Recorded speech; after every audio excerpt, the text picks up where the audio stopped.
Coming up on this week's show, one of the UK's most famous software houses is back. An amazing new controller for your Dreamcast. And we catch up with Metal Jesus Rocks.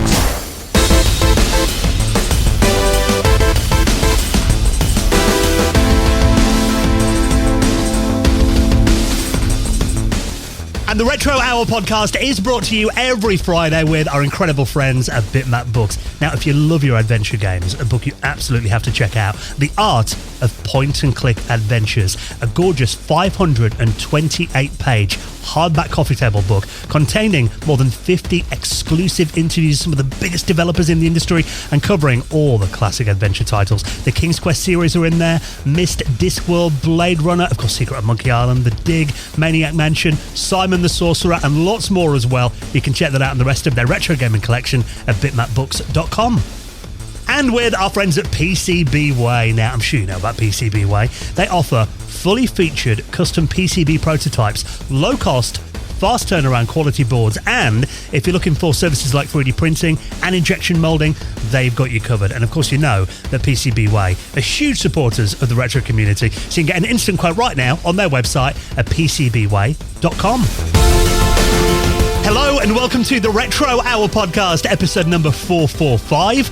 Your weekly dose of retro gaming and technology news with me, Dan Wood. Me, Ravi Abbott. And me, Joe Fox. And a very warm welcome to the show, our first podcast of September. And I just want to say a massive welcome as well if you're one of the many new listeners that have joined the show over the last week or so. Yeah, we've had a top 10 position on the iTunes charts. And iTunes charts are interesting. I think they're measured on new listens, right? Yeah, that's right. So it's basically people that are checking out the show for the first time, I think. So, yeah, really high position and big reaction to Yoko Shimomura last week, which, yeah, I mean, we were always a little bit nervous about how that was going to work with the translator, but the feedback we've had, I think people loved it. I think you did a really good job on editing. Because that could be really quite hard. And yeah, it flowed well, which was really nice. And we've also got, another live guest coming from Retro Mesa as well today. Yes, we do. Now, of course, Ravi and I were out there a couple of weeks ago at this massive event that we do. I think this would be our fourth or fifth year we've been out there now. Hosting all the panels at this massive retro gaming event in Sandefjord in Norway called Retro Mesa, that if you have been listening over the last few weeks, I'm sure you've heard us talking about that. And we do record all the panels as well. And today, we're going to be catching up with someone who I was quite shocked to look and find out that it was 5 years ago that we last had Metal Jesus on the podcast. I absolutely love Metal Jesus Rocks, Jason, and I'm gutted that I couldn't go out there and meet him. You guys said that you were sat in the green room with him, and I was like, "Is he as tall as he looks in YouTube? Tell me." Joe's like, "Say hi from me." I did actually say that. He is one of my favorite YouTubers, and I'm a massive, massive fan of him. Have been since before we even started the podcast. Yeah, and then it was amazing to find out around about 5-6 years ago that he listened to us and he came on the show and he's supported us ever since, and I like to think we support him by watching his show and talking about him and stuff. So I'm really, really looking forward to this catch up with him. Oh, he's great, and he is a listener because he did an iPod video, and he did. In that, he kind of popped up, my favorite podcast, and then had the Retro Hour on there, and I was like, didn't expect that. And yeah, just what a lovely guy as well. Like we said, Ravi and I were hanging out in the green room with him for quite a while before we did the panel. Such a top guy, really interesting stories as well.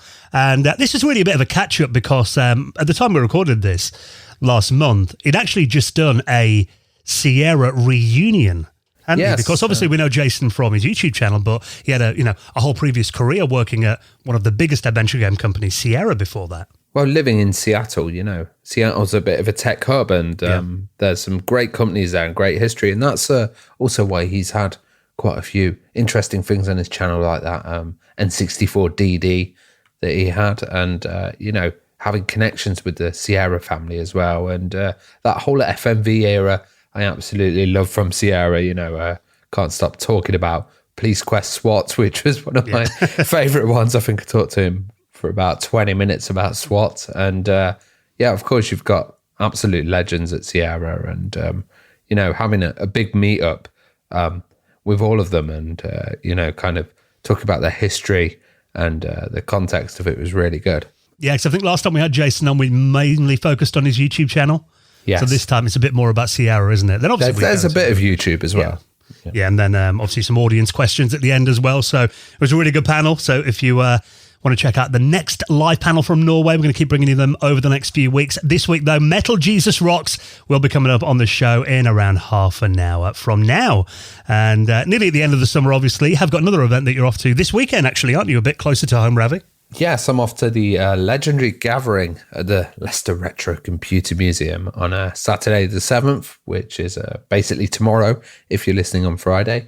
And, it's wicked, the Leicester Retro Computer Museum. It's a really kind of cozy place before.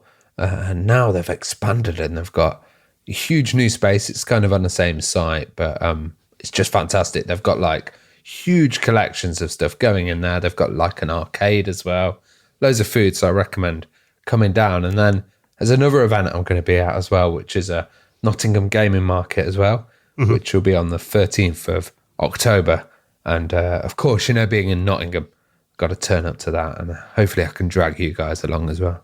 That's the thing. It's like end of the year, we like to go to events that are, within driving distance. Yeah, so you can stumble home, Dan. So, if you're going to be either of those, hopefully Ravi will be there as well. Hopefully some of us over the next couple of months. We'll put those in this week's show notes.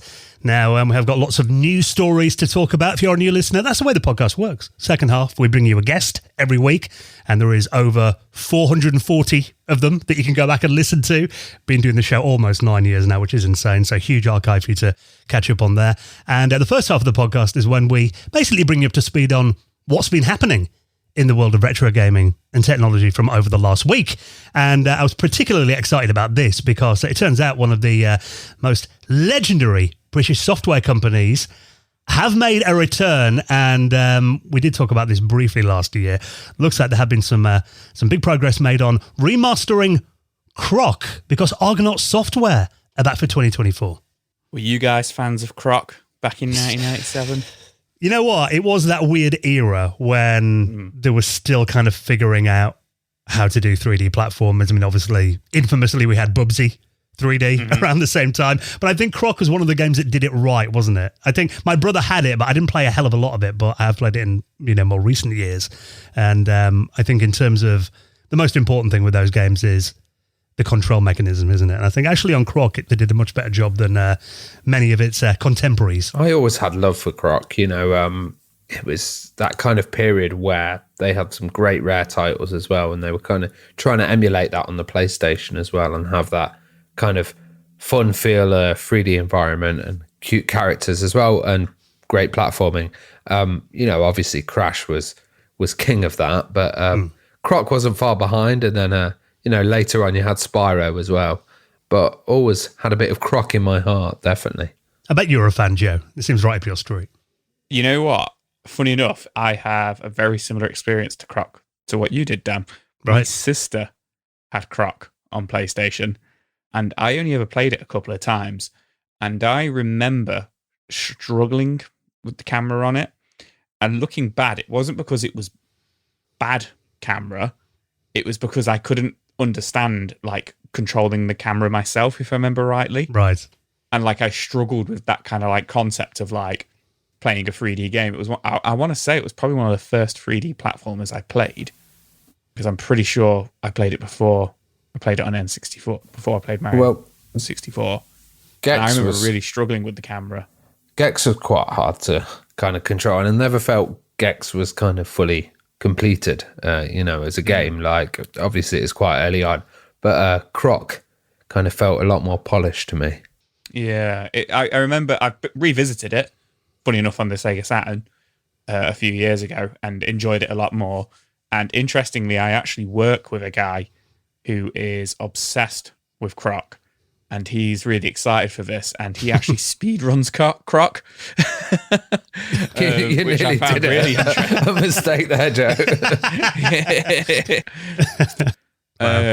Which I was like, okay, wow, kind of thing. And I don't think I realised how popular Croc actually was in the UK and Europe, and it was actually quite a successful game. But interestingly, by the looks of things, it never actually came out in Japan. Right. Yeah, I think it had that element of Tomb Raider in there as well, didn't it? Which yeah, it did. They were trying to add that in at the time. For sure. But I'm excited for this. The trailer that they've put out, the new Argonaut Games that has launched this week. It looks very polished, very nice, and it just says it's coming to all modern platforms as well as Steam at the moment. So I imagine PS4, PS5, Xbox, Switch, etc. Need it on the Switch. It's got to be on the Switch. Definitely feels like a game which will be at home on the Switch for certain.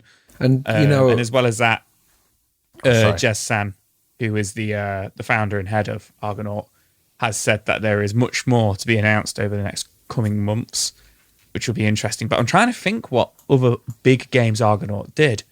They're mostly known for doing Star Fox and the Super FX chip with Nintendo, and then Croc, as well as Starglider and Starglider 2, which I believe were Game Boy games, if I remember rightly.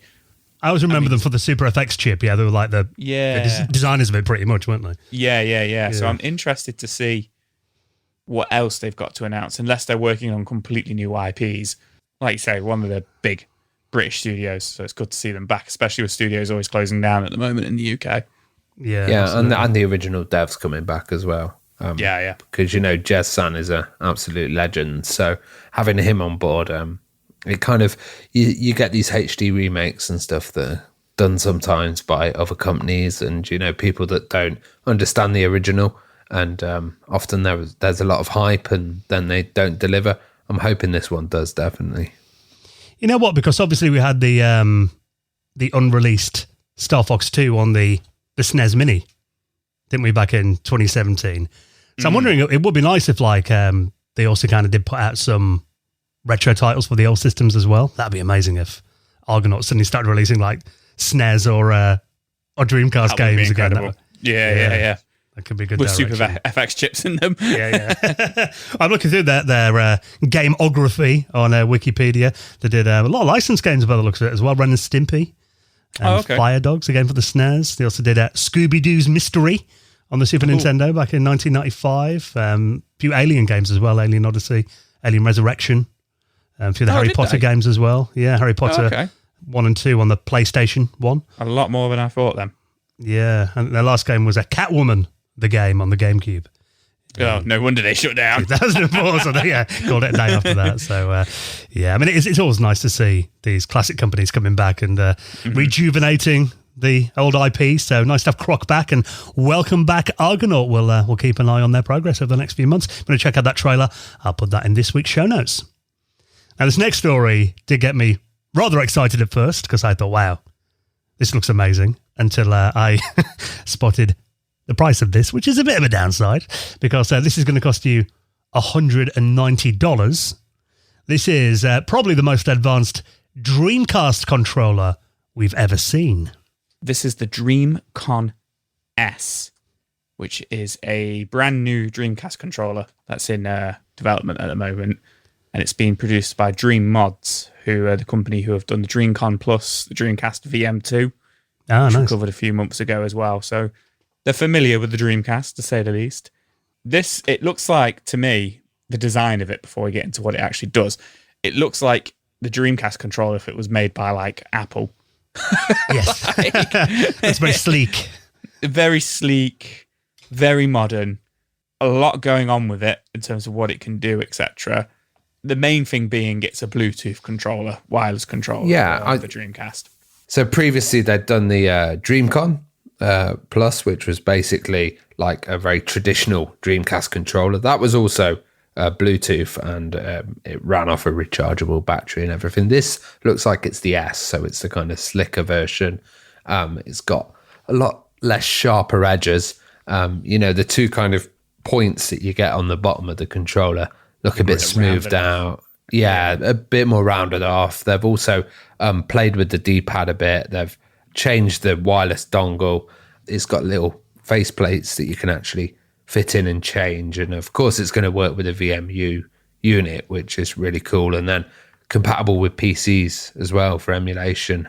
I'm wondering if this is compatible as well with the original Dreamcast, which would be really cool. And they've also changed the thumbstick a bit as well, because I think there were a few issues with the thumbstick previously.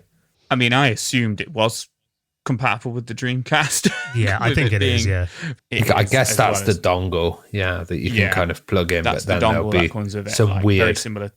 or maybe you just connect via Bluetooth. It's very similar to the Wavebird for the GameCube. Yeah, you plug it in and then you connect to it, but via Bluetooth rather than like radio signal. I did make a make a comment to Dan before we started recording. I was like, I feel like this is a bit too advanced for the Dreamcast. Obviously, it's just a Bluetooth dongle, so it will work. But I was like, this looks too extreme for the Dreamcast. You've got this slick, modern controller, and then you'll be playing. Power Stones is a good game. That's the only game I can think of, but it just seems a bit too advanced for the Dreamcast. But it's very nice. They've also it reminds me of analog stick. Yeah, it reminds me of the Xbox controller. The modern one. Really? Yeah. I guess the Xbox controller was really a development of the Dreamcast controller, I suppose, wasn't it? Being that obviously Microsoft worked with Sega on the Dreamcast. I've always saw the original Xbox controller as basically an advancement on the Dreamcast controller. Yeah, and like the Series S as well, the way that it's a bit more rounded, and it's a bit slicker. Maybe it's got a bit of influence from that with the name S. But I do agree with what you said then, Jokes. I mean, yeah, $190 for this. USB-C, like everything is now to charge it up. I'd be scared of thrashing this too much on like Crazy Taxi or something. I've been really gentle with it. News on Soul Calibur, throw it across the room. Yeah, can you imagine? Yeah. So, I mean, if you do want the ultimate Dreamcast controller, I must admit personally, I'm pretty much happy with the included ones. I've got long cables anyway, and I've got those, the cable extenders. Yeah. So I can put it further away if I want to, which has, been fine for me with my Dreamcast. One omission of this, I mean, for the price, I'd assume that they would include their new Dreamcast VM2 with this, but doesn't mention anything about that. Yeah, maybe it's the production cost of it or something. I mean, I don't want to, rag on it too much, but it does feel a bit expensive. Yeah. It's very cool, but you've got to be a hardcore Dreamcast fan to be picking this up, and I mean hardcore at $190. Like, yeah, well, 120 is the VMU2 as well. Right, so. No, that explains why it's not included, I suppose. But if you want to find out more about that, it looks like they're doing orders right now on their website, so I'll link that up in this week's show notes. Were you guys fans of mech games back in the day? Any favourites? No. Oh, that's disappointing to you, Jeff. The last one was the Virtuality Amiga mech kind of fighter that was the last mech game. Yeah. Iron Soldier on the Jaguar was a good one. Ah, yes, you're Jaguar collector. I'm sure you've been playing that quite a lot. One of the few times I can boast about a good game being on the platform that I collect for. This one looks very cool, though. If you are a fan of the classic mech games, or maybe this will be one that gets Joe a bit more into the genre. If you're a fan of like Mech Warrior back in the day, this is a new game called Mecha Blood Quarry Assault that is coming soon to PC. This looks a lot more up my street. It's as described by these young'uns, a boomer shooter. I personally prefer the term Doom clone. Makes me feel younger. So it's obviously a mech game. Graphically, it is very, very nice 2D pixel graphics, which I think looks absolutely fantastic, and it definitely captures the feel of the early 90s first-person shooters for me. In terms of the gameplay, this boasts that you will be able to use like your keyboard, and it'll be like the classic mech games where you've got to kind of like, launch yourself at the start of the game and everything, which I always found, for me, I know they're meant to be like very immersive. What was it called? Was it Steel Battalion? Yes. Where you had the ginormous controller, yeah. The tank. Which is meant to be like amazing, but every time I've sat down to ever play that, whenever I've seen it at like a gaming show or something, I've not been able to actually even get out, like, take a few steps forward or anything in those games. So that's kind of why I've always given up with them, because they always feel a bit slow and clunky. Whereas this Mecha Blood Quarry Assault looks really fast paced and more the akin of like Doom or Blood or, Wolfenstein 3D or something like that to me. And really, really action packed. Looks fun, got like dual wield machine guns and stuff on your mech, and you can flip out to chainsaw arms and stuff like that, fighting other mechs. Really interesting game. For me, I worry, if you're playing this on keyboard on your computer, because at the moment it's just been announced for Steam, once again, am I going to be really slow at that? Or is it just that I'm bad at these kind of games? It could be. I'm not sure. And the guy's got the hairiest arms I've ever seen in a video game. Yeah, it does. It's interesting because it's got that kind of, old school games used to have these surrounds for the field of view and for making the screen a lot smaller to save on memory and basically have it in a small little window. And I used to play a lot of FPS games on underpowered computers and stuff like tolerance. that. Yeah. on a small window. But the way they're using this is really interesting because, of course, they don't need this huge surround, but they're making a feature of it. They've got like mirrors in there so you can see from multiple angles. You've also got a lot of your stats up on there. It's not just a kind of like border around it. It does look really good, actually. The way that they're adding effects in that's turning red as well, and it's got its own kind of internal lighting system going on in there. Yeah, it's even got a funny you should mention it. In the kind of like, it's got a rear view mirror as well in there, so you can actually see what's going on behind you as well. Which is a McDonald's milkshake in there by the looks of it. McDonald's milkshake in the cup holder as well, which I do love. The problem with that is I'd still try and press V and change the view and have it so it was first person because that's what I really love. But it's something totally different, isn't it? That's interesting you mentioned that because I'm the same when I play racing games. I hate the kind of in that the driver's seat when you can see out the windscreen view. Oh yeah, test drive style. Or behind the car. Yeah, I've got to have it literally just full screen. One slightly controversial point about this, and it'd be interesting to see what you guys think about it, is they actually use quite a lot of AI tools to make this game. So the graphics, a lot of the graphics are made using DALL-E 3, made the textures in the pixel art. Suno, which is a service where you can make music, was used for the music of the game. And 11 Labs was used for the voice work in the game too. Putting good pixel artists out of work. Well, I mean, that is the argument, isn't it? It's like, I imagine it isn't, the whole thing is not fully AI generated, but I think it is interesting to see that these tools are now being used in retro style games because, it does look really nice. I think, again, it's just a tool at the end of the day.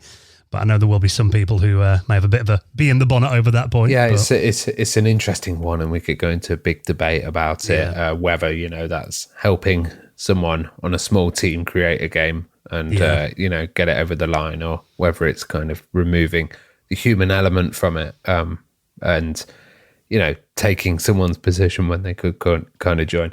Very interesting. Let us know in comments. Yeah, let us know your thoughts. So that is available to wishlist on Steam now. Now, we're going to be talking about a rather cool-looking retro console to give you a retro experience in your living room. Another one in just a moment, and a great old-school horror game that's coming out for the Dreamcast and the NES in just a sec. Before we do that, we have got some new patrons to welcome to the podcast this week as well, which is very nice to see. And we did do another patrons hangout a couple of weeks ago, and they are always so much fun. If you're a new listener, Patreon really helps us out, really helps us keep the lights on and bring out new episodes every single Friday. But we're not all take.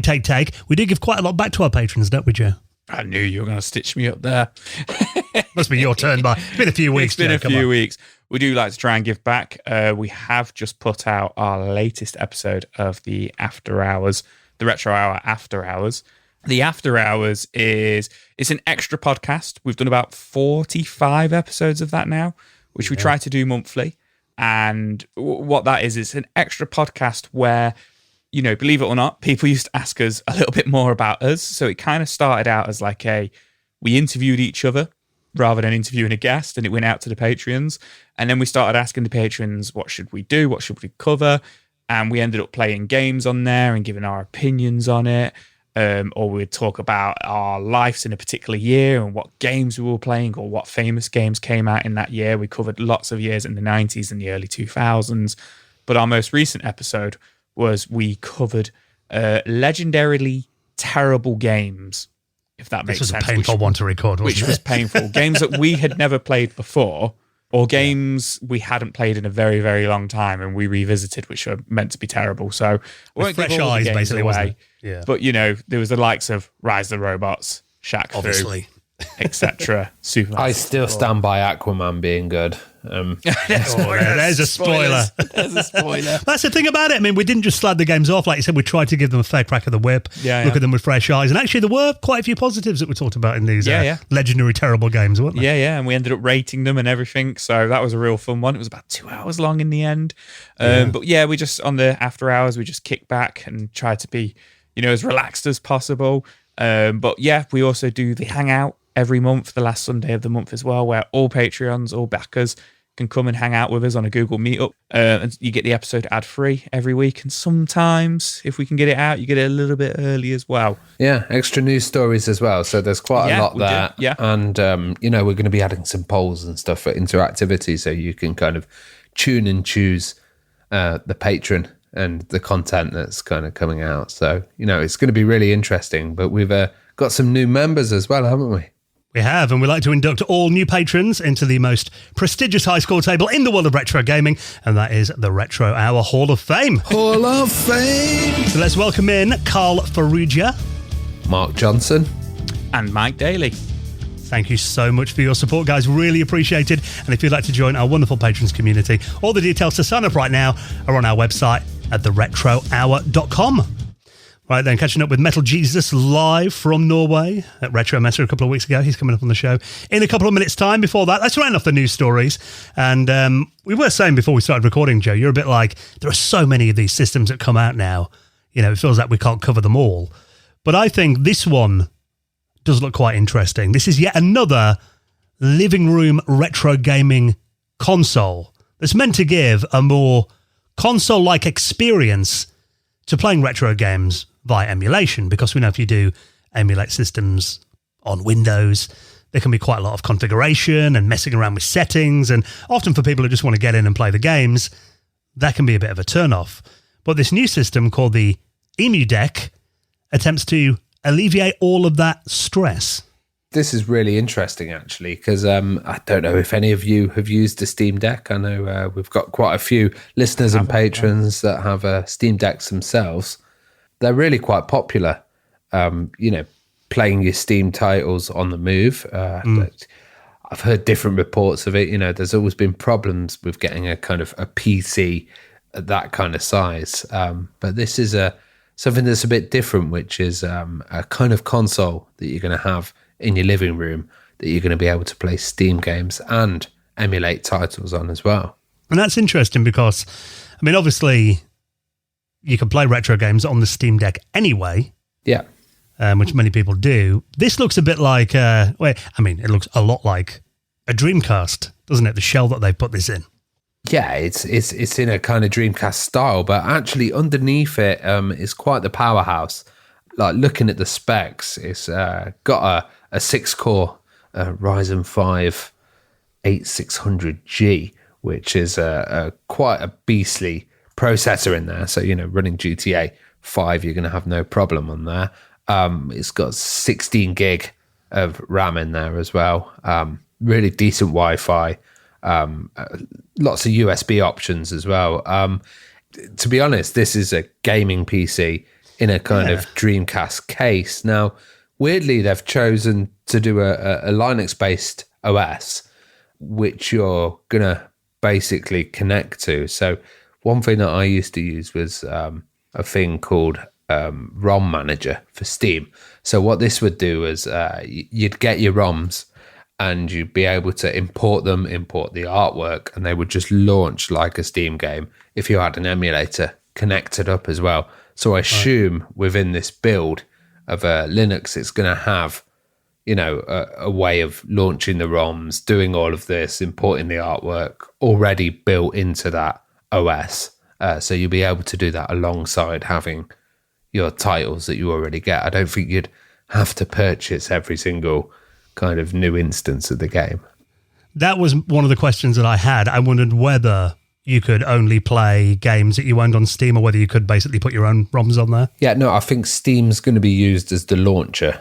That's the kind of idea that I've got this. And it says, you can use a Decky as well, which is a plugin to have your ROM collection in there and, just seamlessly bring it all in and launch it, which works really well, actually. Steam ROM Manager is the old school way of doing that. But this, I guess it's going to be all pre-configured. So you can just do that, bam. And the great thing about it is as well, with Steam, you've got different controller profiles.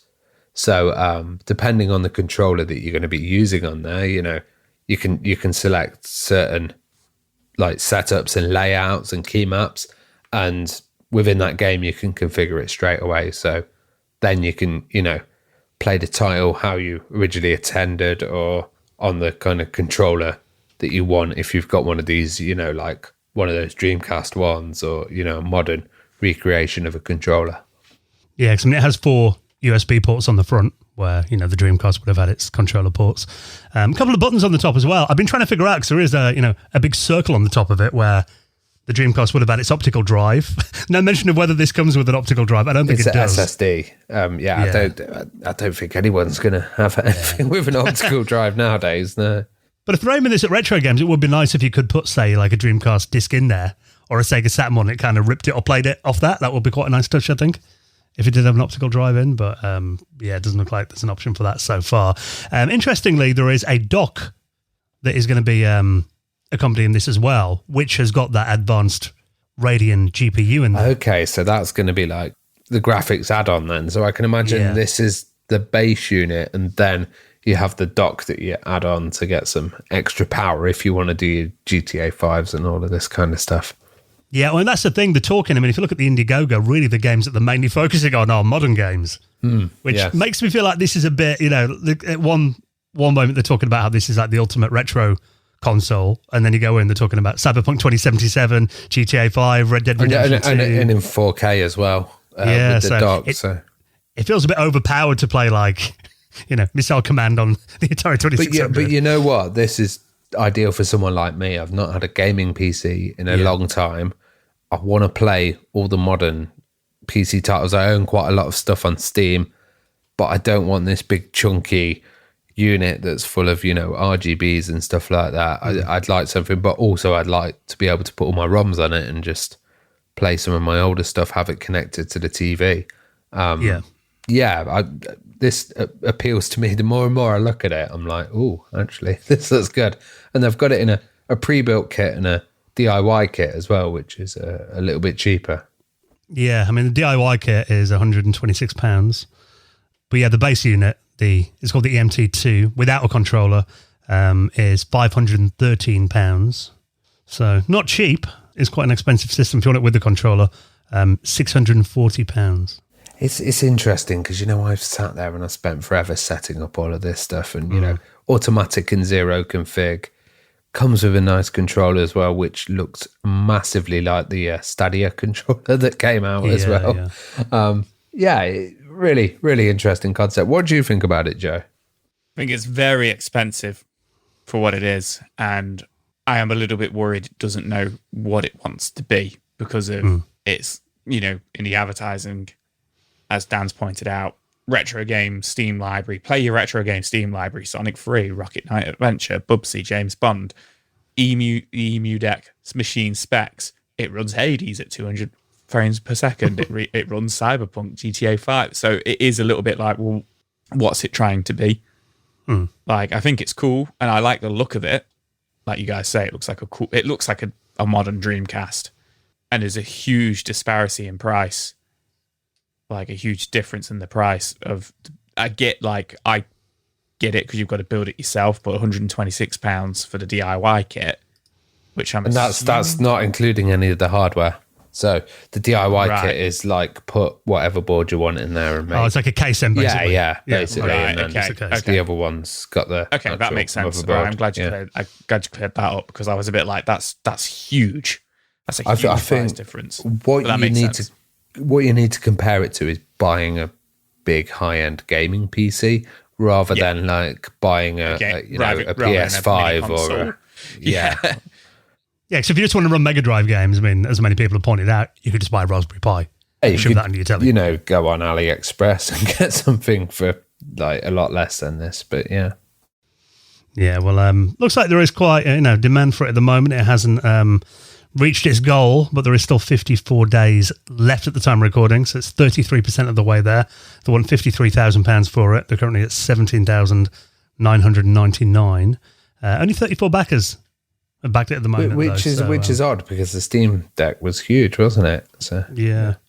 I mean, that's the thing. You could basically play all this on the Steam Deck anyway if you docked it to your telly, I guess.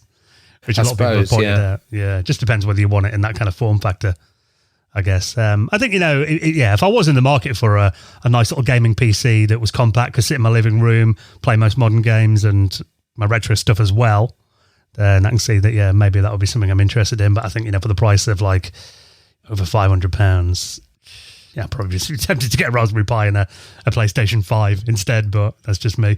But that is running on Indiegogo right now. If you do want to back it, you want to check that out, I'll put that in this week's show notes as well.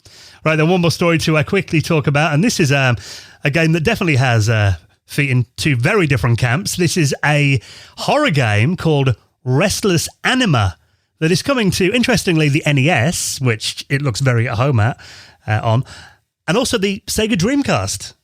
Yeah, it's an interesting choice there. So it looks like a fun game. It is an NES game. It's an 8-bit NES game, and it is set on a shipping container, like out in the ocean in the middle of the night, and it looks like it's been, kind of infected with monsters. And it's a Spanish-developed game, which is currently on Kickstarter, being made by a studio called Nape Games. And the man behind this is a guy called Napoleon Malpica, I think is how you say it. Malpisa, maybe, who was a Marine officer for 13 years. And he essentially says that the terror of being out on the ocean at night, on one of these containers, on one of these merchant ships, it was terrifying, when you'd kind of like all the lights would be off and you'd look out to the ocean and the torch just wouldn't go anywhere. And he had the idea, imagine if there was kind of like a monster invasion on the ship at that time. He probably imagined it at night and played Monster Invasion with the other naval guys in there. Ran around, maybe. Got wild. Yeah, maybe. So he wanted to make that into a game. And a lot of the monsters and stuff are based on kind of like Spanish lore, Spanish legends. I'm not going to butcher the names of them, so I'm not going to attempt to say them. But yeah, it looks very Metroidvania, very akin to Castlevania and Metroid for the NES, kind of going around the world of the ship, which looks, as you play, becomes more and more kind of infected and more horror-like with like kind of like bioorganic walls and stuff, kind of reminiscent of the Aliens films, like where the ship starts getting like cocooned and stuff. And you've got your trusty wrench as your weapon as you fight monsters, which looks really fun. But yeah, like you say, Dan, interestingly, it's also coming out on the Dreamcast. And you mentioned before we started recording, I wonder why. And I guess there's such a huge, the only thing I can think of is there's such a huge fan base for the Dreamcast still at the moment, kind of like, the ROM hacks and stuff like that. And games still coming out for the Dreamcast, like hundreds of games over the last couple of years still coming out. I assume it's just because of that, and it's a nice console to develop for. So on Kickstarter, it's €26 or about £22 to get it on the Dreamcast, and that's with the box and everything and manual, a physical edition, which I think is an absolute bargain, personally. The NES and I wonder if it's basically just the NES version running on emulation on the Dreamcast, because obviously the Dreamcast has got enough power to do that. I imagine so. I imagine that's what it would be, because it doesn't mention anything about it being an enhanced version or anything like that. The NES version being €56 or around 50 quid. So, quite a bit more expensive. And I guess cartridges are more to make than discs. Yeah, exactly. And then there's bigger, better packages. The price goes up where you get posters and etc. and artwork and stuff. The joystick. Like that. There is the option for it to come with a joystick as well. The Telemac 200 NES controller, which is €200, where you get the game and this exclusive looking joystick, which is really interesting to see. So at the moment, it has already beaten its goal, which was only around £4,000, and at the moment it's on $5,500 with 40 days to go still. So it's going to happen. But yeah, it looks like a fun little game. I think personally, if I'm going to go for it, I'll probably go for the Dreamcast version, just because it's on the cheaper side and it's still backing them, which is cool. Yeah, it's always nice to see new indie games coming out for the classic systems, particularly on physical as well. You know, great to have those on your shelf. So if you want to back that is running on Kickstart right now.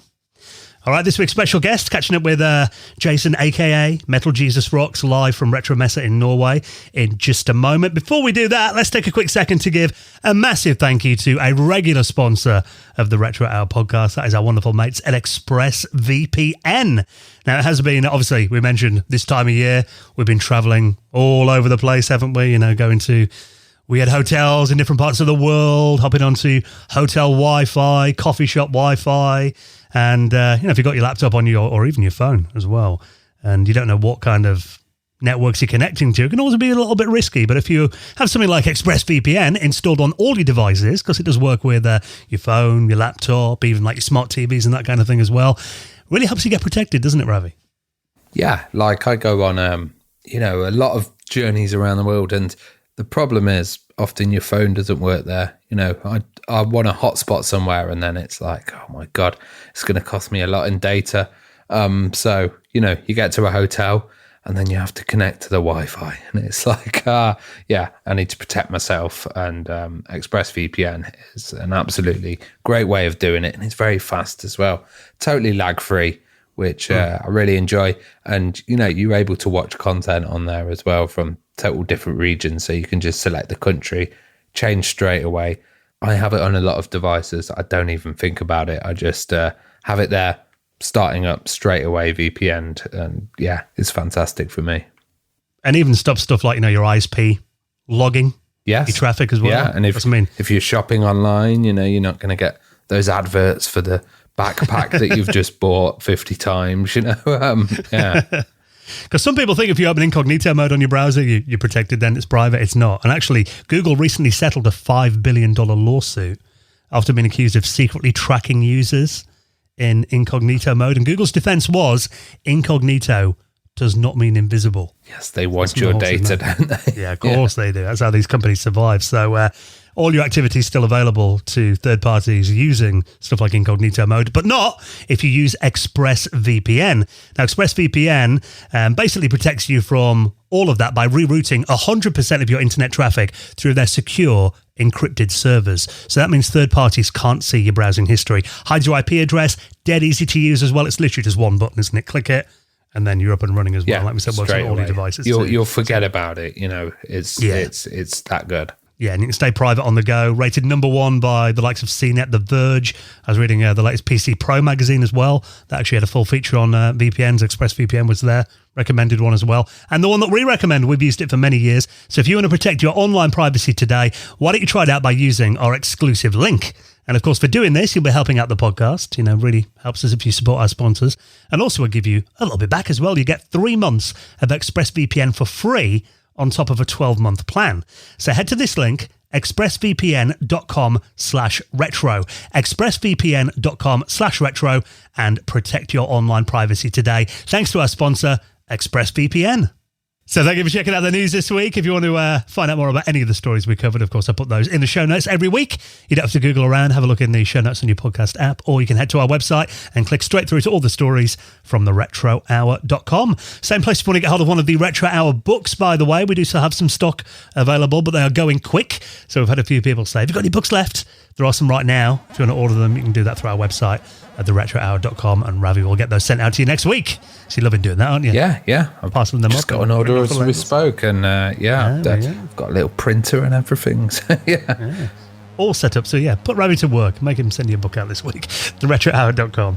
Right, then next we are going to be going back to Norway for Retro Messe, where Ravi and I were a couple of weeks ago, and bringing you another incredible panel. This week, a catch-up all about Sierra, and of course, they're talking about what he's been doing on YouTube since we last had him on the podcast 5 years ago with Jason, a.k.a. Metal Jesus Rocks, is our special guest next on the Retro Hour podcast.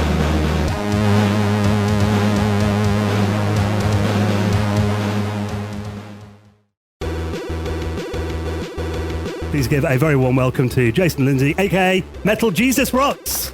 Welcome. Welcome. And I have to say that I am a huge fan of these guys right here. I had no idea that they were going to host this panel, and I was thrilled. Awesome. Thank you very much. So you guys are awesome. I've been on your panel before, and I've told you it's trippy hearing their voice and seeing their real faces. It's blowing my mind right now. We're not just AI voices. We exist. Yeah. Well, obviously, I mean, we're going to talk about your incredible YouTube channel that is almost at 1 million subscribers. Put that out there. It's amazing. Yes. Thank you. Yeah. Thank you. Thank you. Before we do, though, I know one of your videos that's really blown up on the channel recently is your Sierra reunion video, because, of course, you were an employee of Sierra back in the day. True. So tell us about this reunion then, and how did it come about, and what was it like being in the same room as everybody again? Yeah, so the idea for a Sierra reunion actually is something that I brought up to Ken and Roberta when I went down and visited them a couple of years ago when they were showing me the prototype of their upcoming game, Colossal Cave. Yeah. And I was like, man, it's time to get all those employees back. Most of them still live in the Pacific Northwest Seattle area. And I'm like, we got to make this happen. Let's do it. Right. And they've been out of the industry for so long. They're like, they don't really keep in touch with a lot of the people. Some of them they do, like Al Lowe, but I was like, let's make this happen. I wanted it to make it happen selfishly. Right. But I also knew that fans would want to see it as well. And originally I was like, dude, if we need to do this in my house, let's just do it. You know, people can sleep on the couch or whatever. I don't care. Right. But practically that wouldn't have worked. And so thankfully what happened was that there was this expo, this adventure game fanfare that took it upon themselves to make it happen. And so essentially what they did is they did all the work to kind of put people in hotels, find a central location where people from Oregon could drive up. People from Seattle can come down into a place called Tacoma, which is a little bit central.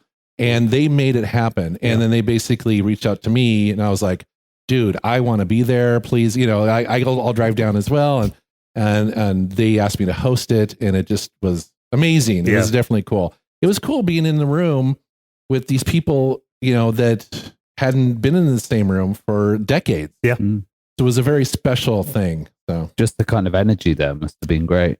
Yeah. And it was, I think, you know, it was also, I believe, a little bit of a healing process as well, because when Sierra fell apart, I think there was a lot of bad blood there and maybe hurt feelings as well. So it was really tough when it did fall apart. But I was wondering how you initially got involved then. And, you know, do you remember your interview? Do you remember what it was like when... Oh, like when I got my job at Sierra? Yeah. Yeah. So... you know, I'd gone through computer science and learned some programming and stuff like that. And at the time, in the late 80s, early 90s, Excel wasn't really that popular. And so I went to learn how to program, and they were like, you really need to learn accounting. And I was like, really? Well, that sounds boring. But that's what big companies like Boeing were hiring for. They needed programmers to do accounting. Like, fine, I'll learn how to do that, blah, blah. You know, it wasn't really a passion of mine, but at least I knew how to do it. Anyways, and so I opened up the local Seattle newspaper, and lo and behold, Sierra is advertising for a job in accounts receivable. And I was like, at the time, I was like, I will do anything to work at a video games, you know, company publisher. So I'm going to go for it. And I had a roommate who had a color scanner and a color printer. And I was like, ooh, I'm going to scan their logo. And I'm going to print my resume with their logo on the back of it, like I'm already working there. And I printed the letter to them with their Sierra logo in the corner, like I worked there and took their this guy broke in the night. And absolutely, I was like, I'll do anything. And mailed off my resume. And less than 24 hours, they called me and they're like, "Who the hell are you?" Like.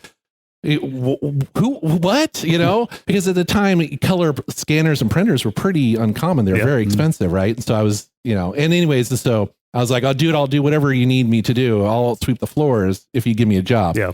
And they're like, well, we are technically located in Oakhurst, California, but they tapped out the employee pool. Basically, it's such a small town, they couldn't get any more developers. So they moved the headquarters up to Seattle where they could get more people.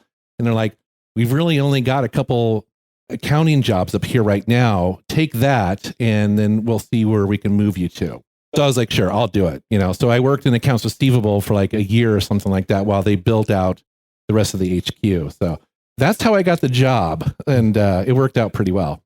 I mean, you were involved in the company then, like you said, you wanted to get your foot in the door with them. Yes. I mean, do you remember what the culture was like and the atmosphere and the feel of Sierra? It must have been an exciting time to be there. Yeah, it was definitely, I mean, it was a time of Sierra where they were on top of the world. Yeah. That they really were the largest game publisher, especially on the PC by far.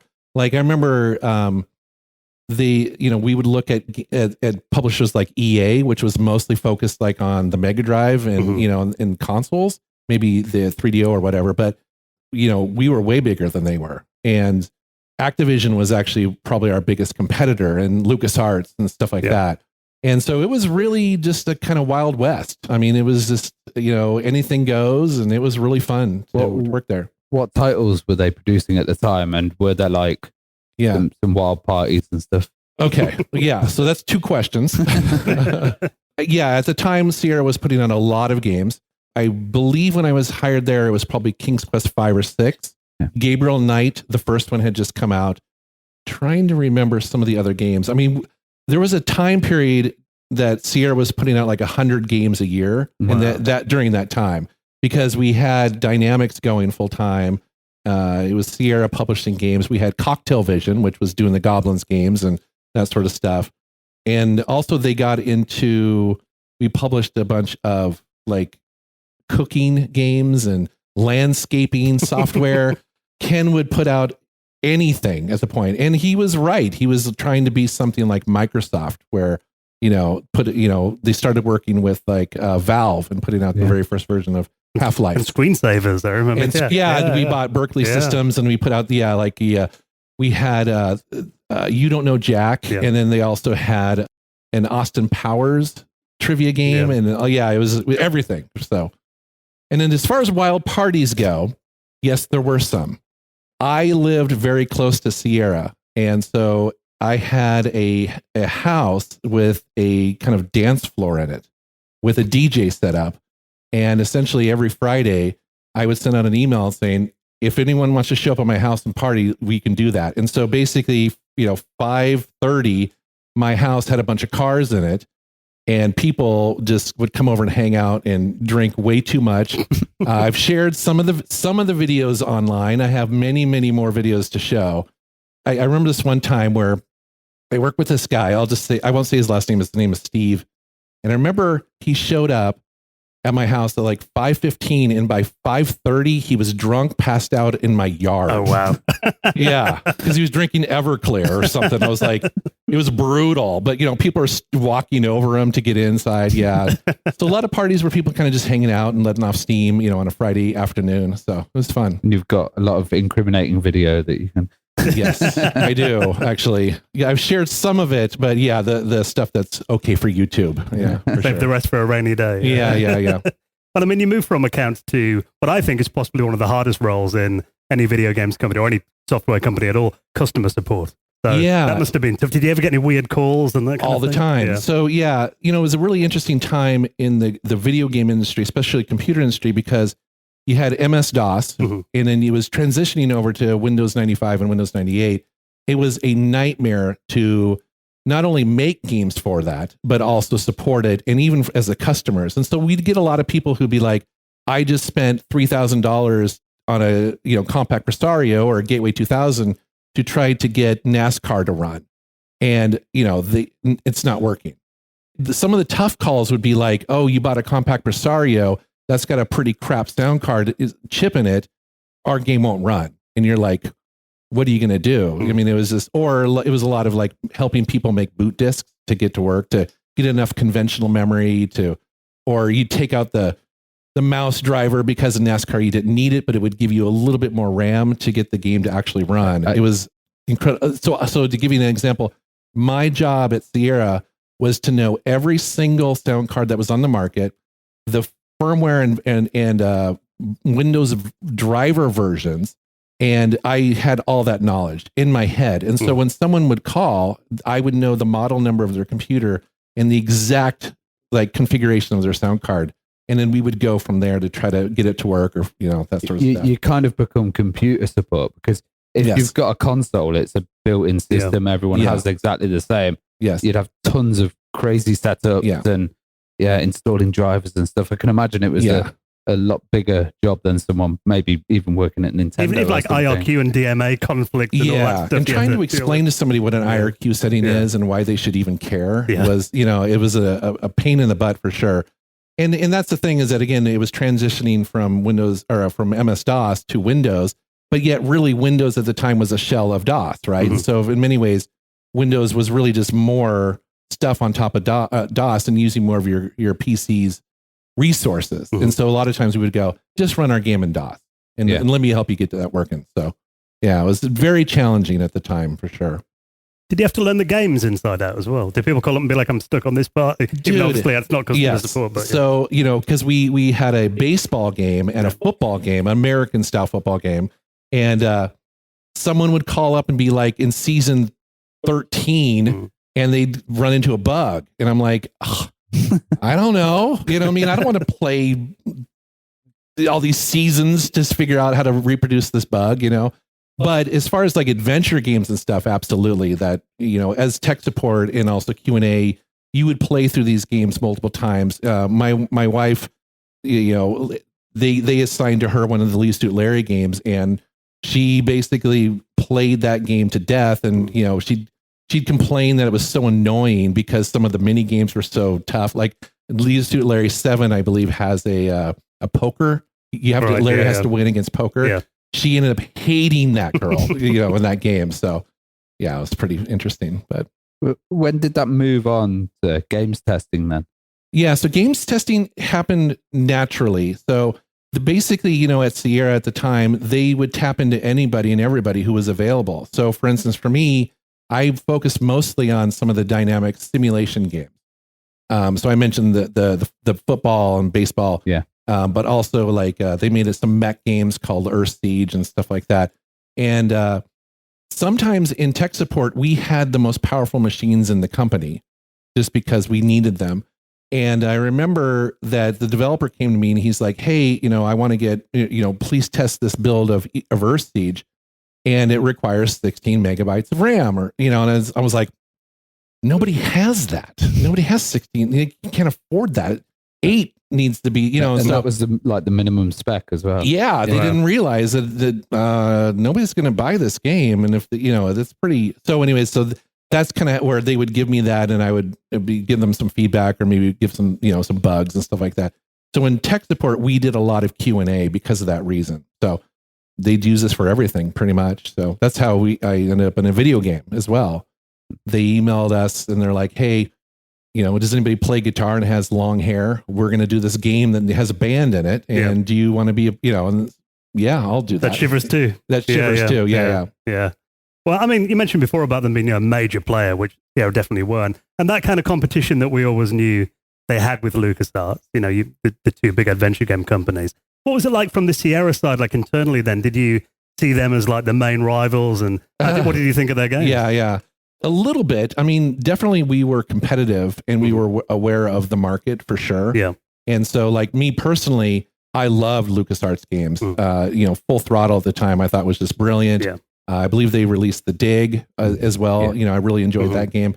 However, it was very friendly, so much so that at the time we would actually do trades with them. So Sierra had this policy, which is very hard to believe now, but essentially you could return a game to Sierra for any reason for a full refund within 30 days. Right. This was their Sierra guarantee, right? So people would return games all the time, if they finished them or they couldn't get them or whatever. There's no questions asked. And so we had boxes and boxes of our games all over the place. I had, probably 50 copies of Phantasmagoria.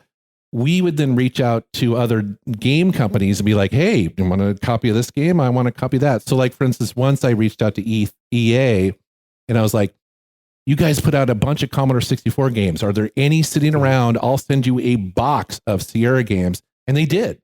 And I got in the mail one day at the office, all of these Commodore 64 games that nobody cared about at EA. And I was like, oh my God, I'm so excited, And then I sent them so it was a friendly rivalry for sure. Yeah, I was just wondering as well, you mentioned, you were in a video game, FMV and the kind of video stuff, Phantasmagoria you mentioned, that was going on a lot at Sierra. Mm-hmm. What kind of stuff was happening with actors walking around with their like big film sets, or did you see any of that? Yeah, the advent of the CD-ROM, suddenly people were like, wow, what are we going to do with all this space on here? We'll never fill that, right? And so, yeah, FMV, full motion video, became a thing. Primarily, it was Myst that started that. Myst really took a lot of people by surprise. Like, oh, wow, we can kind of do these pre-rendered sort of things, these worlds, right? And Sierra definitely was interested in, Ken Williams is always interested in like the next thing in technology. And so for him and also Roberta and some of the other, developers, they really thought that might be the future, that we'll meld Hollywood into the gaming industry. And yeah, it didn't work out quite that way, you know what I mean? But also some of them were like multi-million-pound productions. They were really going for them, I think it turned out to be harder than they expected in that, because you end up having to film everything, right? So for instance, like in Phantasmagoria or also Gabriel Knight 2, you've got to have them start and stop, standing with their arms down, get up, walk over, open the drawer, close the drawer, all these like really mundane things that it's just tons and tons and tons of film. And then also the green screen was kind of new. They didn't quite know how to cut people out of the backgrounds stuff. They had to create all the pre-rendered backgrounds. That's why actually in Phantasmagoria 2, what they decided to do is try to film on set as much as possible. Yeah. Because it's just easier. Do it all in one take then, yeah. Only one take. Yeah. And it just kind of feels more natural. So yeah, I don't know if that answers your question, but it was. Yeah, I'm just fascinated about that period. I think. Yeah, I think at the time we were excited about it, and then we weren't. You know what I mean? Because very quickly, I think that we saw kind of the limitations and what would be great and what wouldn't be. I will say though that I think that Sierra did end up creating a couple of the best FMV games ever. The original Phantasmagoria, even though it's kind of rushed at the end, is a really good example of how to do that well, integrating in puzzles with that. And then also too, I think that Gabriel Knight 2, I think is probably one of the best full motion video games, especially of that era. Again, because it had a good story, it wasn't overly long and awkward, and it had good puzzles, and it kind of just mixed it all together well. Well, obviously the industry didn't go FMV, 3D came in, and that's the way that it went. Yeah. Was that tough for Sierra to adapt to when 3D came in? Yeah, absolutely. So, after King's Quest 7, Roberta then made King's Quest 8, which was a full 3D game, and it was not well received at all. It was just a little bit too weird and clunky, and it didn't feel like a proper King's Quest game. The same thing with Gabriel Knight 3 is a 3D game, and it's not considered very good at this point. I think it's because Ken Williams famously turned down, it was either Doom or Quake. So essentially, id Software came to Sierra and said, hey, here's this really cool first-person shooter. Yeah. And Ken at the time did not want to have something quite that violent, in the catalog. And so he famously turned it down. Of course, it went on to be this mega hit. That's the Decca Records and the Beatles story. Yes. And so I also think that's why he probably, when Valve came to him with Half-Life, he's like, okay, yeah, we've got to jump on this. And yeah. Well, you're very open about your love of big box PC games. Yep. How did that kind of start, and what are the difficulties in collecting them? Because I know they're not all the same shape or size. None of them. I know. Yeah, it obviously it's I had a Commodore 64 in the 80s, and then going to the PC side in the 90s. I just loved big box PC games. The artwork. It's like I'm into vinyl record collecting for the exact same reason. Is that I do really like artwork. When cassettes came out, I was like, you got to unfold it, and the print's really small. It wasn't quite the same. Like I really love holding a vinyl record in my hand, and it's the same thing with a big box PC game, and also too the extra stuff that it would put in there. So like with the Zorks, the Hitchhiker's Guide to the Galaxy, the Infocom games with the Feelies, right? Yeah. Where they would integrate that part into the experience of the game. I just thought was fantastic, and so that's what I love about it for sure. Is that it feels like a proper, like a book, almost like, as opposed to like, on your Kindle, right? The challenge, as you mentioned though, is that there is no standard, and there's no standard, but game companies would do weird shapes to try to get eyeballs and stand out on the store shelf. So it's a pain in the butt. sometimes to try to find those really weird ones, It's like triangles and stuff. Yeah. Hexagons and stuff. I will say though that I do like how Limited Run is one of these companies that has done big box versions of some of these games. Like just recently, I got the Limited Run version of the new System Shock remake. And it comes with like all this really cool collectible stuff in there.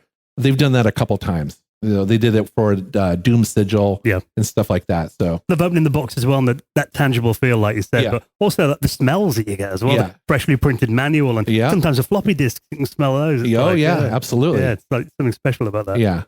But obviously, I mean, and outside of Sierra for, your incredible YouTube channel. So how did that start then, and what kind of motivated you to become a full-time content creator? How did that transition happen from? I've always loved video and making home movies. And so you can ask my mom and my family, is that I've always, like, I used to save up my money in high school, and we would rent a camcorder, and me and my friend would create the 2 days of dudeness. Right. And we was basically just off kind of like air drumming and goofing off and creating these little mini movies and stuff like that. And then the other thing that happened was that I went into audio production, and I worked at a recording studio, and I got a certification in audio production at the University of Washington. And suddenly I was introduced into the world of computer video and editing that way. And I was like, oh, wow. I was like, I can take my love of video and try to do this computer thing. Yeah. And then along came YouTube, and I was like, I started watching other YouTubers. I was like, oh, I see what they're doing here when it comes to B-roll or a lower third or all these transitions and stuff like that. I was like, I can do that. Why don't I give it a shot? And that's kind of what happened, was that I did a video. My very first viral video was when the iPad came out.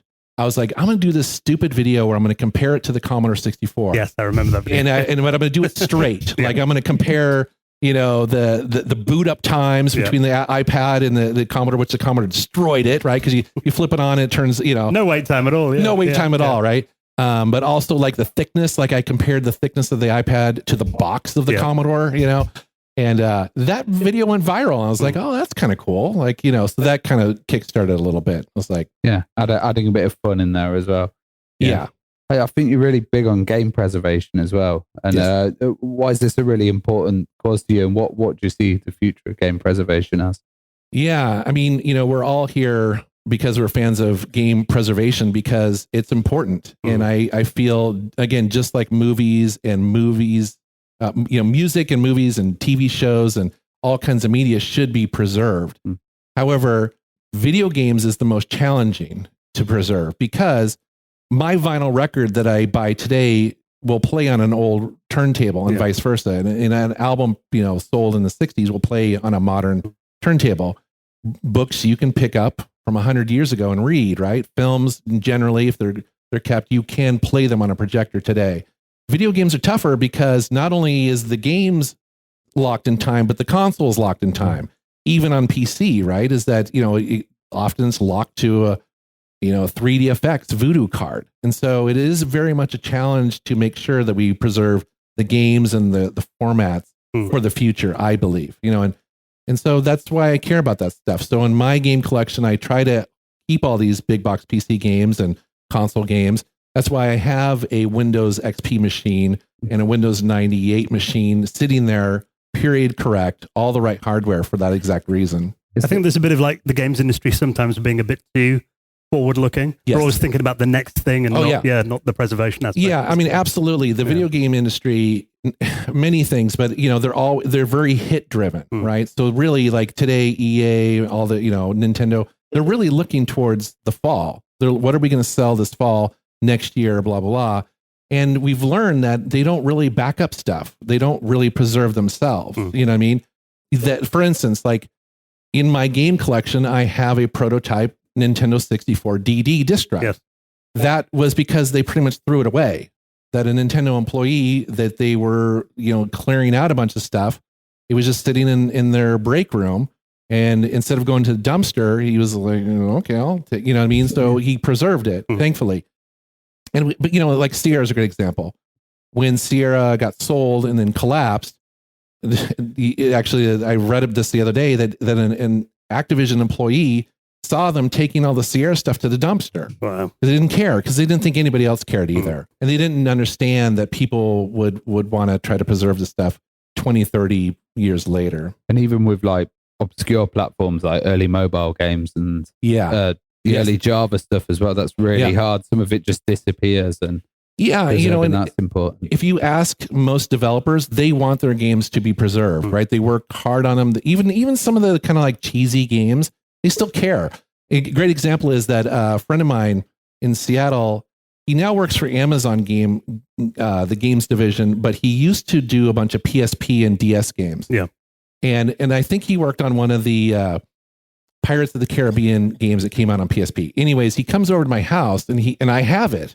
And he's like, "Oh my God, like this sold terribly. You've got a copy here." He was so excited about this game, And it was really cool to see his eyes light up because he's worked on really big games, games that a lot of people played, but he's really excited about this cheesy movie tie-in thing that I happen to have. Probably no one spoke about it to him since it came out. But the other thing too about mobile is legit. Like again, those developers care for the most part. Yes, this is a job. Yes, they're probably being told, but they do care. And so, for instance, I have an iPhone 6 and also an old iPad that I keep on a certain iOS level. Right. And I've put a bunch of games that I cared about when that format came out. Mm-hmm. And actually, most of them back then didn't have a bunch of ad stuff in it. It was, you actually paid money for them, right? So I got them in there and they're ready to go at any moment. And actually, I recently had a developer contact me to try to get their game from my iPhone because it's the only copy that they know of in existence. Wow. I was quite shocked. I mean, millions of games will vanish one day. Yeah. Shocking. I mean, we mentioned about, the fact that these companies didn't care about preservation back then, but now that's changing. The time that you've done YouTube, for example, say over the last 10, 15 years, how's retro kind of changed for you? Because I wonder if we did an event like this 20 years ago, I don't think it would have been as busy as it is today. I don't know if you find the same. Does it feel like retro's really becoming more mainstream? What's it like back home for you? Is it similar? Yeah, retro keeps growing and I'm kind of blown away by it, to be honest with you. I mean, every expo that I go to, including this one, they're like, "Wow, we've sold more tickets than we ever have." Yeah. And that is happening everywhere. I'm actually really kind of blown away by it, but also too, you talk to enough people and they are nostalgic. They do care. It is a legitimate art form that people want to preserve. And, I think it's awesome. I think it's great. So hopefully it'll continue. Do you have a theory as to why it's becoming more popular? I mean, me, no. No. But I think YouTube's probably a big part of it. But YouTube for sure. Yeah. And that's my point is that there's a bunch of YouTubers out there, myself included, and many, many others, the Angry Video Game Nerd and all these people who have reminded people why these things are worth preserving and they miss them, you know what I mean? And so it's fun. What I like about your channel is as well, you enjoy the hunt and you do like retro road trips and do pickups in lots of different places. What have your most memorable pickups been? So I love doing the road trip videos. Of all the videos that I do, they're the most fun because I don't know what's going to happen. We just get in a car and go. And while I'll maybe have an idea as to where we're going to end up, or maybe hit up this game store, but I have no idea, and it's really fun. And so what I even I'll do a video about coming to Norway. I had no idea what to expect. I do watch a couple of things here and there, but so it's fun. So essentially, I get here, I'll take notes, I'll shoot a bunch of video, and then I get home and I get to create this sort of narrative of travel and hunting for games and all that sort of stuff. So it's quite the thrill. Plus, it's also a vacation as well. And I get to hang out with my wife, Rebecca, or sometimes I bring Paul with me or Reggie or whoever. So it's always a good time. How did you find it in Japan? Those videos were interesting to watch. I loved it. Yeah. So Japan, it's funny because sometimes I feel like we talk too much about Japan with our friends because they're like, "Shut up." Okay, fine. But Japan is just so fun and neat to go. Especially if you're into video game culture, it's everywhere in Japan. It's on the subway, it's in restaurants, it's everywhere.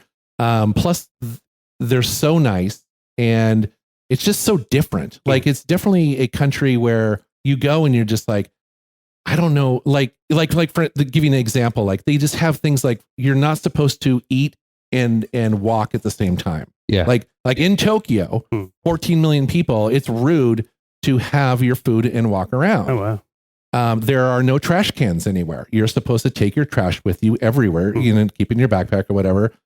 When you buy something at a store, you never hand them your debit card.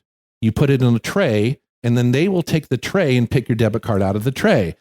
I love this stuff. It's so interesting. All these right? customs you learn when you're there. Absolutely. And just a lot of that sort of stuff was really fun. In addition to the great food and the fun atmosphere, it's incredibly safe.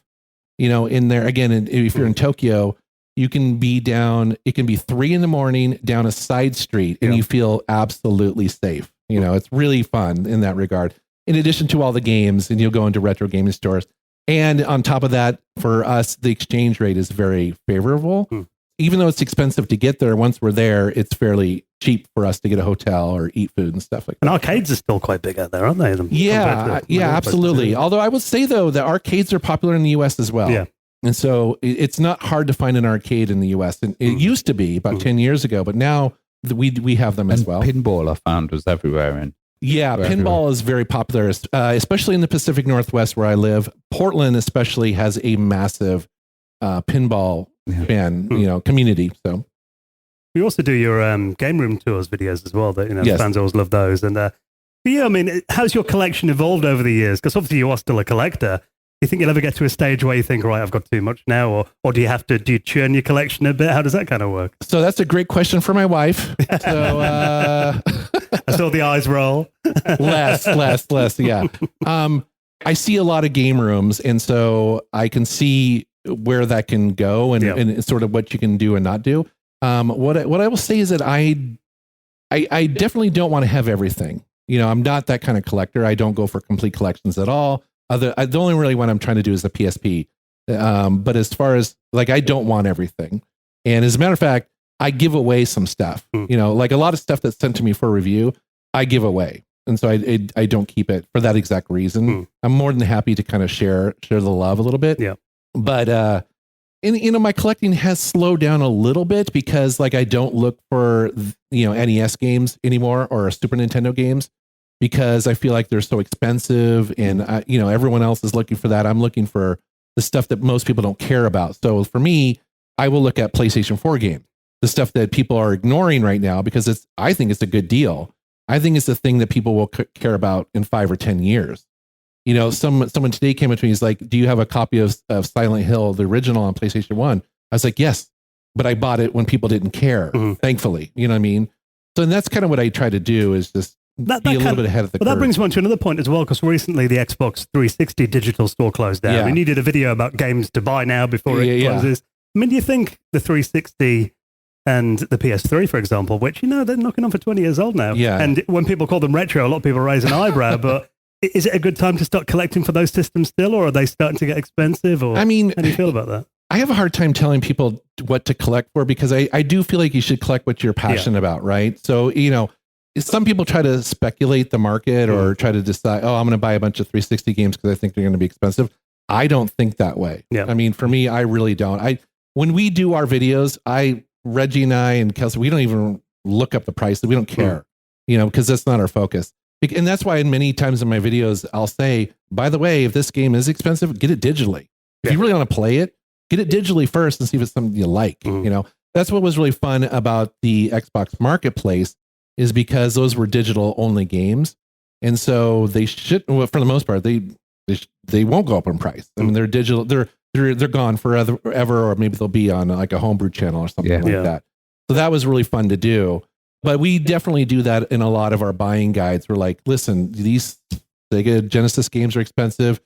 Get an EverDrive. You know what I mean? There are other ways to play these games, but other than just getting the physical. So I think you make a good point with the EverDrives and stuff. Because really, I mean, if we're honest, piracy is probably a way that a lot of these games are going to be preserved in the future. 100%. Yeah, 100%. And it needs to, it's useful for sure, right? Having them archived. So you also mentioned like the Seattle community and a lot of friends that you have on the channel as well. How important's that been to the growth of it and keeping it fun? Yeah, my YouTube channel is fairly unique in that I have people on, a lot of people on. So I've had over 70 people on my channel over the years, which is pretty unusual. Yeah. I originally, and I still kind of think of myself as sort of like a host, and then I'll bring in, someone else to bounce off of. I love it. So for me, because I never wanted to pretend I was the expert in everything, because I don't think you can be. There's 40 years of video games. Nobody knows everything, right? And so I was always really interested in bringing other people on to be the experts and kind of bounce off of a little bit, and I'll learn from them. So Reggie with PlayStation games, Kelsey with Wonder Swan games, or, that's why I do that. And it's so much more fun to have that other person to bounce off instead of me just talking all the time. I love it. And I think it's important. It shows the community, yeah. We mentioned before about EverDrives and accessible ways for people to play classic games. A big part of that in recent years has been the mini console trend. Yeah. And recently you covered the new Atari 400 Mini. What do you think of the mini consoles? And do you think that's going to continue? And are there any systems you think should be miniaturized? Yeah. So I actually really like it. I think it's pretty cool, right? We've had parties at my house, and I'll put the little mini consoles on TVs around the house so that people can just walk up and play them, which is really fun. Because again, it's instead of just having a bunch of cartridges there, a little 6-year-old can walk up and just choose a game and play it. Yeah. And I don't have to worry about it. They're not going to, spill something on something expensive. But I would hope it would continue. I mean, I don't know. I mean, I think a lot of people would like to see an N64 mini. I think that'd be really cool. Honestly, there is room for a MS-DOS mini. Like if you had like a little compact Presario or a little with a bunch of ISOs on there. They did it in Japan, haven't they? Some of the mini PCs have come out over there. Someone had one today. It's like a Pocket 386. Yeah. Like really? Kind of laptop. Yeah. That would be great though. Yeah. An old IBM or something. Yeah. In the West. Yeah. I mean, they get used in my house, especially at parties and stuff like that, because I think they're very useful for that, for sure. But as well as gaming, you've covered some other technology. For example, you did a video about the IBM WorkPad laptop, which was a $1,000 laptop for CEOs, which, it was a different style. It reminded me quite almost like something LGR would cover, for example. Yeah. Any plans to kind of go a bit more down the computery route at times? Or? It's funny you mentioned that, because there's a computer recycling company in Seattle called RePC. Yeah. And essentially that's where all these companies take their old computers to and laptops, and they'll either properly recycle it or they'll repair it and sell it. Right. And their back room, you'd be shocked. It's immense of old PCs, laptops. It's huge. And they just got them wrapped in cellophane to eventually repair. It's incredible. So, and they also have software. Anyways, to answer your question, that's where I got that from. Right.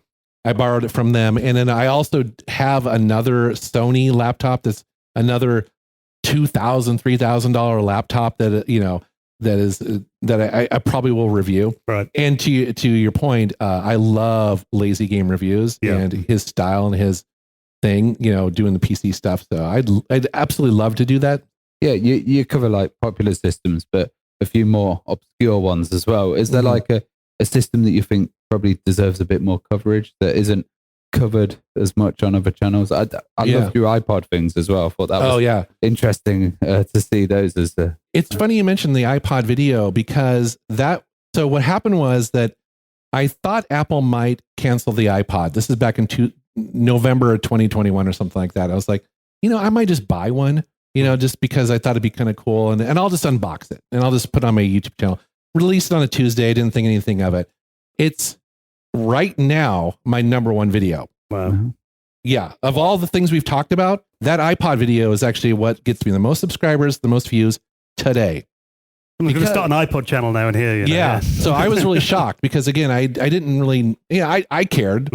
And, but yeah, it's been, so YouTube's weird that way, in that you never know what's going to kind of go broad or what they're going to recommend, but something about that video people love. And so I was actually, that's cool. There's something nice about listening to an iPod though, 'cause you're offline, you're not getting disturbed, you're not getting text notifications over the top of it. Yes, absolutely. Yeah. I've got a feeling there might be a bit of a return to that, Yeah. MP3 players. Supposedly, actually, like the Generation Z or whatever they're getting into old like Nokia phones and stuff like that. Dumb phones. Yeah. But honestly, I can kind of see that, because I don't know about you, but sometimes the new phones drive me nuts. Either that, there's either too many notifications, or I don't know about you, but sometimes I'm sitting there and just doom scrolling. Yeah. And I'm like, I could have read a book or watched a movie. You know what I mean? It's like this is sometimes a distraction. I realize is probably not good for me. And so like same thing with like an iPod. Yeah. Sometimes you have too much choice on Spotify or Apple Music. And sometimes you just want something really curated and actually just, dialed in. You don't get any adverts. Yeah, absolutely. I know people that will have a Spotify subscription and listen to 5 albums. That's it. And they're paying for it every month. That's buy the CDs, That's true, yeah. So we're going to give the audience a chance to ask a few questions now. I'm sure you've got some, if that's all right with you, Jason. Yeah, there's going to be like a roaming microphone here. So put your hand up if you have a question, please. Yeah, so my general question is that some people say that retro gaming is entirely based off nostalgia. So then I'm going to ask you how you became a console collector and then buy consoles you didn't grow up with or knew when you were a kid, because I have like 50 consoles now and I just bought an Apple Pippin, for example. I don't know about you guys, you're probably the same way, but I love a new experience. And so like, for instance, back in the PlayStation 2, Xbox era, I thought, I don't need a GameCube. Who cares, right? Like most of the games you can probably get on the other consoles and are fine. And then I found a used GameCube on Craigslist with a bunch of games for like 10, 20 bucks, whatever it was. Bought it because it seemed like such a good deal. And I was like, man, the controller feels awesome. They boot so quickly, like those, it's chalk, and the graphics were great. And then you discover, all these other games that were there that I actually should have gotten into. I love that. And so that's actually, I really look forward to a new experience. I love a new controller. Even the bad ones, they're fun to kind of mess around with. And it's funny you mentioned the Apple Pippin. I've never seen one running, and they have that here. I was like, oh my God, they got an Apple Pippin here. You kidding me? We need a mini Pippin. That's the next one. I don't know. I don't know. Yeah, mini Pippin. Right. But I like that sort of stuff. I look forward to that. I like the new experiences with that. I like to mess around with the controllers. Yeah. If you'll notice on my channel, I bounce around all the time. One week we're talking about PlayStation 1. The next week we're doing Game Boy Advance or something like that. That's for that reason, is because I like bouncing around and playing all these different things. Our pickups videos, when Reggie and I get together, we shoot 2 of them at the same time. And so that's usually 60 games that we play across all these platforms. We capture the footage. So PlayStation 4, PlayStation 2, Dreamcast, we're all over the place. Or Game Boy, whatever we picked up, we're capturing the footage. And for me, that's really fun. Mm-hmm. Is that, how are we going to hook this up and capture the footage? Figuring all that out is pretty cool. Even seeing versions of games that you played on another system. Yeah. That you hadn't seen before. That's always interesting. I think, totally. So. Yeah. Any more questions? Okay, so this is like a 2-part question for you, Metal Jesus, and that is, what are your thoughts about Norway thus far, and what has been the biggest culture shock for you thus far? I've been having a great time in Norway. So we arrived on Wednesday and we go home on Tuesday, and so I purposely added extra days, not only for jet lag, but also just so I could explore and make a travel video. Because it actually, to be honest, I try to do that with almost everything I do, no matter what the expo, because it's cool to fly in and kind of do the expo, but really I want to explore that city, and I like going to new places and trying new things. And so, to be honest, actually not a lot has really been difficult, because actually Norway to me feels very similar to the Pacific Northwest and Seattle. We're also very north up there as well. The weather actually is very similar. We have mountain ranges and lots of green. And so this has been very comfortable for me, for sure. The food is great. I'm very much into seafood. We eat a lot of salmon in Seattle. It comes from Alaska. So, and in addition to trying, Brad's going to have to stay. Bradley's been driving me around actually. And he was like, you've got to try this hot dog. I'm like, okay, yeah, pulsa. And I was like, I don't know, hot dogs are okay, whatever. And he's like, no, we're going to Circle K. Okay, we go to Circle K, which again, Circle K in the US, you would never eat their food unless you want diarrhea. Okay, that's, nobody wants that, right? But it was really good. I was shocked, actually, so that's the thing is that it's probably no surprise, but a lot of the food outside the US is pretty good. So I eat too much of it. As far as what's been difficult, it's just the time change. So Norway is 9 hours ahead of Seattle, and it was a 12-hour trip for me to get here. So I got up at 5 o'clock on Tuesday, and I didn't land here until 10 a.m. on Wednesday. And then I tried to stay up as long as possible that day. And then I woke up at 3 a.m. So jet lag is the most difficult thing, both coming here, but also like going to Japan. Japan was 15 hours ahead. So you can imagine. So, what do you think will be the biggest challenges for the gaming industry in the future? Boy, that's a big one. Yeah. Yeah, that's a big one because I try to take a bigger view of that. Right. So like, what is the challenges for the movie industry or the music industry? Because I think creative industries are fairly similar sometimes. They ebb and flow. Right. I mean, boy, that's tough. AI, Skynet, AI and stuff. Personally, I like single player experiences. And so I know for me personally, if games went all online, multiplayer only, I would probably check out. It's not that those are okay, but the thing is that the time sink for a lot of that stuff, I just don't have the time for. You know what I mean? To play these online always games to get good enough to sort of feel like you're making progress. And I love a good single player story. I really, really do. So, like the games like Mass Effect or Dragon Age Origins and stuff like that, or Baldur's Gate 3, I will always want that sort of experience. And it'd be a bummer if the industry went too far away from that. So I try to support those games as much as possible. The Horizon, Zero Dawns and stuff like that. That's what I want in the future. As to like a younger person, it's an interesting question because we have a nephew of ours who is, I think, 30 or something like that. I love it when he comes over because I pick his brain. What are you playing right now? He's still playing Pokemon Go.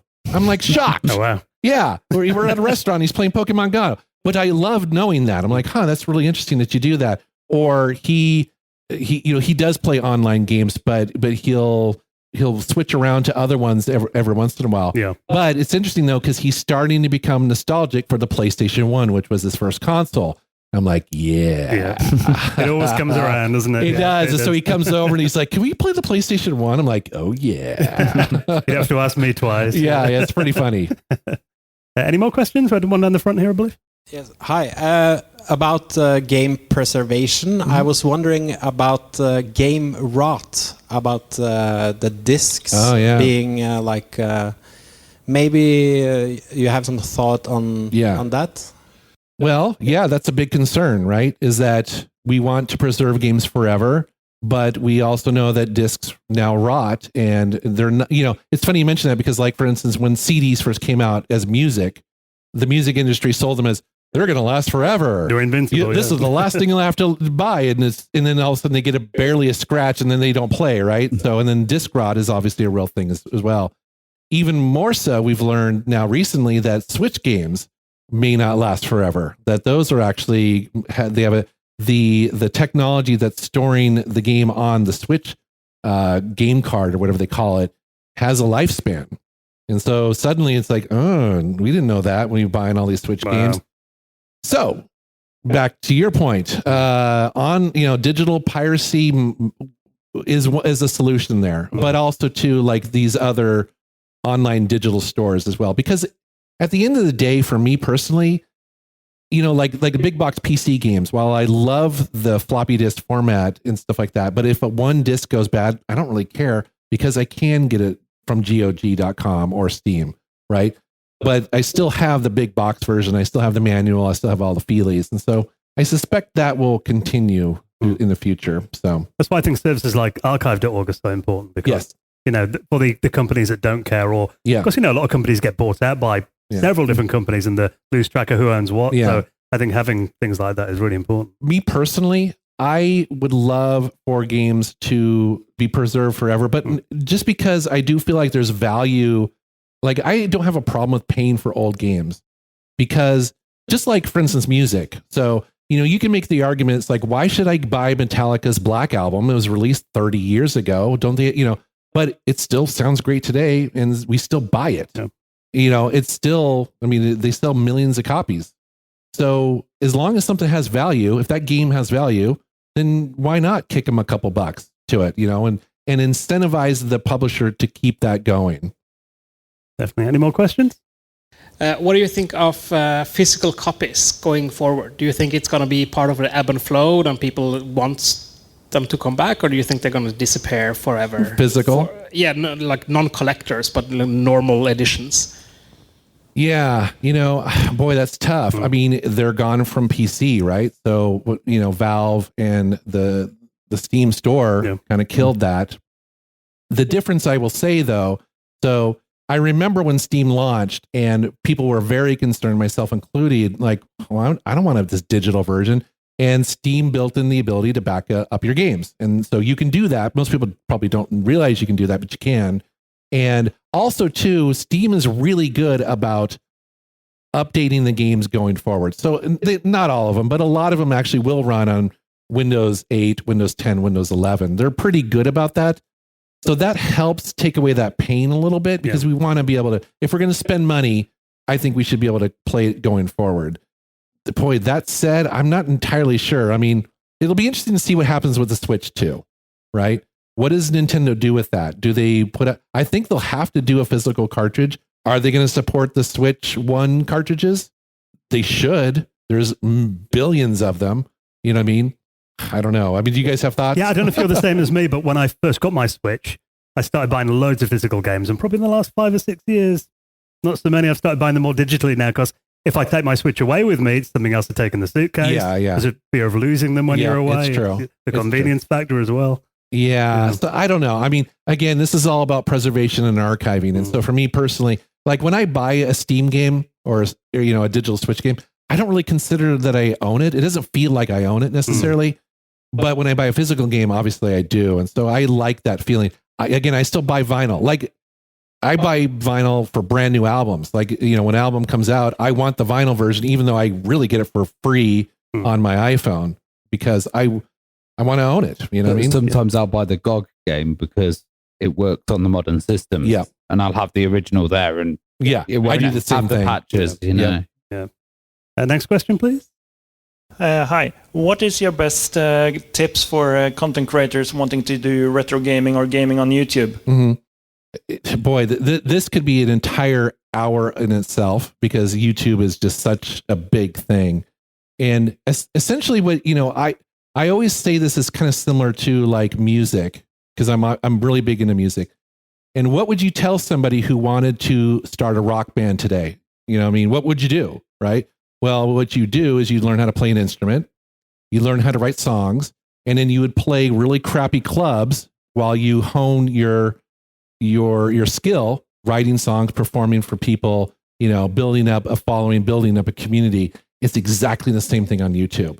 You know, when I first started YouTube, I wasn't very good at editing, and I knew that I needed to get better at editing. So what I did was every single video, I said, I'm going to learn something new, whether it's a keyboard shortcut, whether it's a transition, whether it's color correcting, whether it's how to back up files. I didn't care. I just need to learn something for every single video, so I can get better, but also faster, so I can make more videos, right?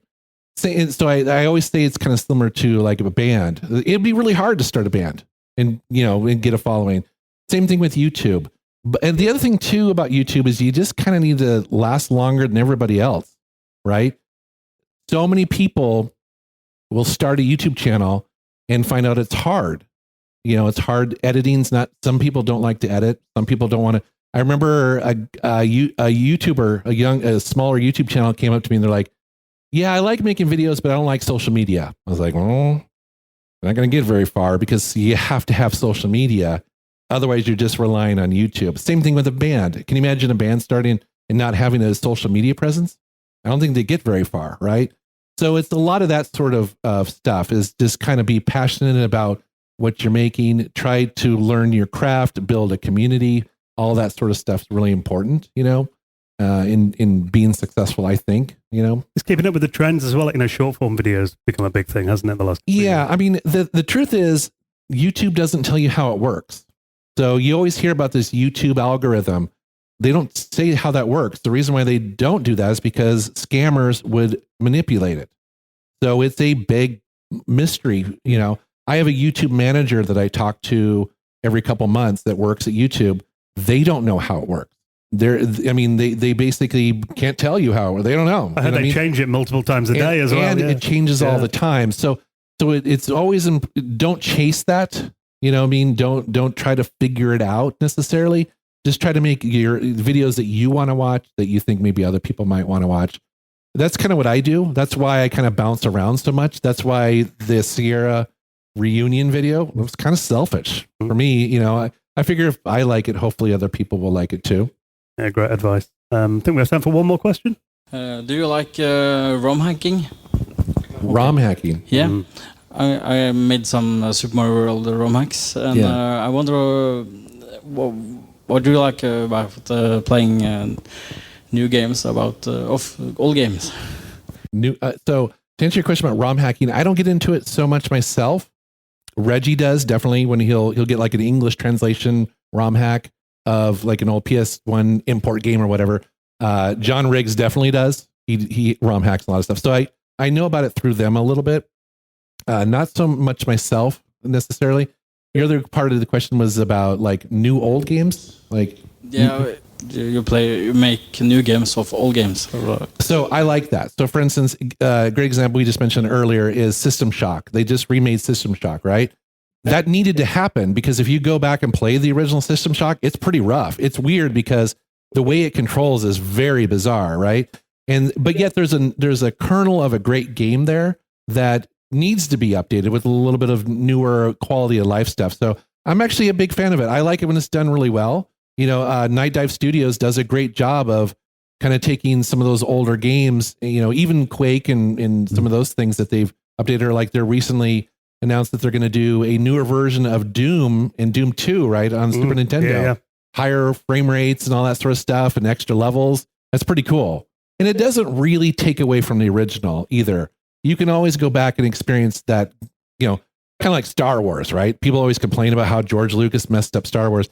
Thankfully, you can find old VHS of Star Wars if you want to, you know, so I don't know, maybe that's a bad example. Never mind. That's a great point to end on, I think. Yeah. Well, thank you so much for your questions, everybody. They were brilliant. Thank you, Jason, for joining us as well. Thank you for hosting this. Big hand to Metal Jesus.